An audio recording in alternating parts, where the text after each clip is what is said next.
So today we're looking at my fish tank. This thing has been in use for many years, and look at this hazy, cloudy water that doesn't seem to go away no matter what I do. I have a canister filter, I clean it, I do water changes, and what's really floating around here are little bits of algae. So I'm going to get into this green killing machine. I'm going to review it. So I bought one that's rated for 50 gallons or 200 liters, but my tank is actually 54 gallons. Maybe that's not fair. Look at the green water and clear water example on the side of the box. We want that clear water side.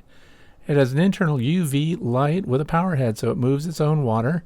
And the key is for it to move that water over that ultraviolet bulb at a low enough rate for it to kill everything that's in suspension, specifically the stuff that causes the green, the algae that doesn't even go into my filter system. Those left pictures and right pictures on the box are identical pictures. They're just a different color filter on there, but we're going to really test it. It says that this thing is sold as a set, and that's because they piled a bunch of these little pre-filters in here that go onto your green killing machine. And these things are washable, so they're reusable. I don't think there's really a reason to have so many of them, but they're included, so it's part of the unboxing here. And we're going to look at everything. I'm going to show you step by step how to hook it up and also what some of the complaints have been, because I've read some other reviews. Wanted to see for myself. This is the 9-watt version. You can see that it had a 9-watt and a 24-watt option there. Quick start setup guide. Easy going. Turn green water into clear water in days without any chemicals. Sounds good to me. So mechanical filtration is what I'm using, but we're also going to have this ultraviolet killing. It's also supposed to sanitize your tank. I don't know how all that works necessarily, but this also shows all the different models that are available. There's a 9-watt, a 3-watt, and a 24-watt. I got the 9, probably a little undersized for a 54-gallon tank. But we're going to test it anyway, see how it goes. It's all sealed up here in plastic. Let's get that off of there. Don't worry, I'm not going to make you watch every step of unpackaging this thing, but this will show you what to expect. It's all pretty much together. Silica pack there, keeps things dry. More of the little packs of pre-filter here. That will only stop things like plant bits and stuff. We want the small things to go through because we want them exposed to that ultraviolet light surface. We want the living organisms that are in suspension in your tank to die. And there's the power head there. There's the light housing, and there's this little pre-filter piece on here. Comes out really easy. When you put that in your tank, you want to probably keep that accessible so you can inspect it and swap it out, clean it, replace it. Keep the big chunks out of your filter. And these plugs go to the outside unit, the adapter, and that sticks on the outside of your tank. For the purpose of my review, though, I'm going to put this on the front of the tank so we can keep an eye on it. Here's your AC adapter. Obviously, it's a 12-volt system, so you can't just plug it straight into the wall. That's why you need this adapter. And that's it. That's all the stuff. How long's the cord? I bet you're wondering. We can look at that too. And this little periscope top there that swivels, we're going to stick that on there. That's what it looks like. It just pressure fits in place. And then you can turn it to any direction that you want. It did go in kind of tough. But then, of course, aim it across your tank any way you want it to go. And look, there's a little piece of, looks almost like some kind of grease in there. But it's not. It's just little bits of plastic. There you go. Now it's in place and little periscope part turns. You can have that above the water level if you want, below the water level if you want. I'm going to put it right at water level so I can see that it's moving. I want to make sure it's working. Some of the complaints were that these connectors on the outside actually come apart too easy. In fact, they fell off just by the weight of the cord. I didn't find that to be true at all. When I looked at these, they snap in place really good. The power section, of course, here has a weather seal, and then it's also got the threaded nut that goes over the top of it there. And the others, look, they pull apart. Kind of tough. There's a little ring there that it clips right onto. So they must have responded to some of these early complaints that these connections were not firm enough, because they certainly are. Even when this thing fell off the front of the tank and hung by those cords, it did not disconnect itself. Anything that's going in your fish tank gets washed off first, fresh water. I'm on well water, so I don't have chlorine to worry about. Lucky me. We're going to wash everything really good and look again at that hazy water that we're dealing with. So that's our starting point, May 11th. Put the date on there just in case I forget.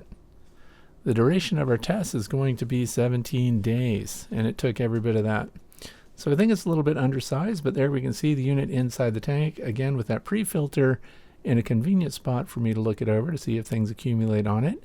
Also, this outside attachment piece here that shows that it's on when it's plugged in fell off about once a week. So you want to make sure that's secured and that it is on the outside of your tank. Here we are looking through the glass. Look at that hazy water, kind of cloudy. And also underneath, I've plugged it into a unit that's got a ground fault circuit interrupter and an overload protector. Now this is the Fluval unit that I've had in there. It's an inline ultraviolet filter system which did not work. It did nothing. I think the big problem with this thing is it is underpowered, and it's also inline. What a pain. Now we've got our unit on. The green light's on, showing that that bulb is getting energy. And there it is. Look, it's moving the water across the surface there. And you can also see there's a bunch of debris there. We're going to talk about cleaning up the surface water too while we're at it. So we're going to do two things at once. And those little bits of live plants. This is a live planted tank. Deep 54-gallon bow front tank, corner type. And the movement is not too disruptive, so it moves nice and slow, and that's key when we're trying to kill things with ultraviolet light. We want the water to move slow.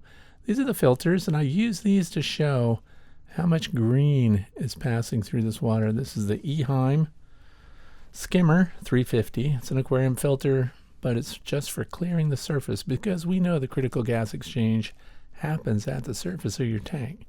So this is the only thing I'm adding to it. Here's a quick look at the label if you want to see the details of that. There'll be links down in the video description. None of these recommendations are sponsored. I've not been compensated. Now we look at these little filter pads. We show that there is a lot of algae in suspension. That's what we're targeting. So the polishing filter pad that I'm using here that I put in this little surface skimmer is a 50 micron size. Look at this. This is after 17 days. Look how clear that is. That's an Amano shrimp right there with eggs. We're going to have baby shrimp. No, we're not going to have any baby shrimp because they only reproduce in brackish water. This is a freshwater tank, and these are live plants, and these little Amano shrimp scoot all over the place and keep things clean. Obviously, they couldn't clear the water, but I want you to notice how clear things are now. Look at the detail I can get videoing the tail of this little shrimp, the color variances. So it definitely worked. Look at the snail, a nearite snail. These are all the things I've done to keep algae under control in my tank. So there we go. If you're wanting to look for animals to put in your tank that keep things clean, I put the Amano shrimp and the nearite snails at the top of the list because those snails don't reproduce. Remember how rough the surface of the water looked before? Now it's nice and clear, running quietly. I didn't even change that pre-filter. It's got little bits of leaves and stuff from the plants down below stuck on it, but it's still working great. Look at the clear water. You want to look down through the top and see if your tank cleared up like this one did. That's a great example of an improvement of the water quality. Here we are looking in from the side. This tank is populated with cardinal tetras, some neon tetras standards, and we've also got angelfish in here that are hiding in the corner. They didn't want to make an appearance, but we can look through the depth of this tank and look how clear everything is. When you compare this to the way it looked at the beginning, I would call it a solid success. So what do I think of it? First of all, this thing's only drawing 9 watts, so that's nothing. You can run that all the time. What's the life expectancy? About 6 months if you leave it on full time. Some people say they cycle it on and off. Here I changed the angle a little bit to show some of these live plants on the right. The Amano shrimp, keep them super clean. Very happy with it. I would definitely recommend this 9-watt clean green killing machine as a water clarifier. But I would recommend that you upgrade it if you've got a tank this size or larger.